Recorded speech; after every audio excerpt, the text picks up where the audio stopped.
Hirap din maging gwardiya, no? Legit, hindi lang mahirap. Sobrang hirap. By the way guys, Ako nga pala si Kuya Biloy. nag-iisang tambay na may pangarap. Pangarap may yumaman na walang ginagawa. Kung paano ako gagawin yon, di ko pa nadalap. So ngayon, pag-uusapan natin na isa sa mga empleyado may pinakamalaking ambag sa lipunan pero di masyadong napapansin, ang mga gwardya.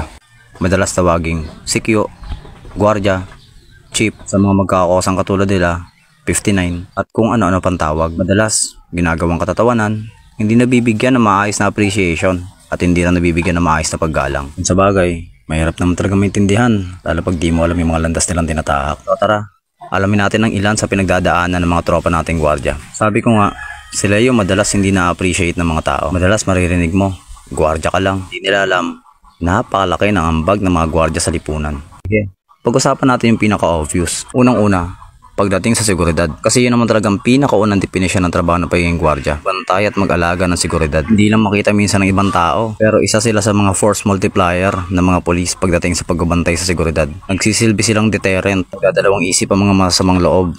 Kasi may gwardiya nakabantay eh. Nagbabantay sila. Araw, gabi, bumagdamag kahit kulang-kulang ang gamit. Pero hindi nila alintana yun. Tuloy lang ang trabaho.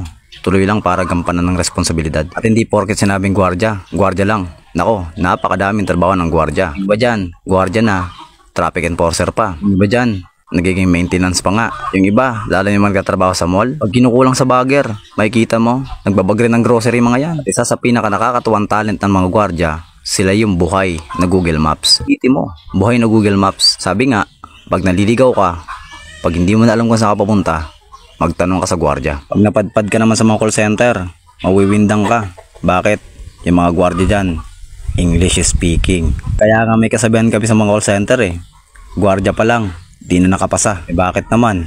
Gwardiya pa lang, spoken ng dollars na. Lulupit, di ba? Sa kabila ng lahat ng yan, ang dami pa rin tayong kababayan na minamaliit sila. Hindi naman natin alam kung gaano kahirap yung pinagdadaanan nila. Madalas silang tarayan, maliitin, pagsalitaan ng kung ano-ano at hindi igalang ng ibang tao. Nakakalimutan natin, pareho rin natin sila. Lumalaban din ang patas at marangal. Baka wala kang kaalam-alam, yung gwardiya na tinarayan at pinagsalitaan mo, 24 oras na palang straight na naka-duty. Iba dyan, lalo pag walang reliever, nag-duty ng 36 hours. Totoo yan, 36 hours straight duty, walang kapalitan. Tapos ikaw na feeling superior ka, mamalitin mo lang. Iba pa sa atin, nagagalit tayo sa mga gwardiya pag may pinapatupad silang rules and regulations. Hindi natin alam, ginagawa lang nila trabaho nila. Napag-uutusan rin lang sila mga lodi. Huwag niyong kakalimutan yan, empleyado pa rin sila. Sumusunod lang sila sa mga nakakataas. Malala pa rito, sa pagpapatupad nila ng rules and regulations, pag nagkaipitan, yung mga employer mismo nila, pababayaan din sila at hindi rin sila ipagtatanggol. Nakakaawa, di ba? Itong sunod na babanggitin ko, ito ang pinakamalala. Alam niyo ba maliit lang ang sahod ng mga gwardiya?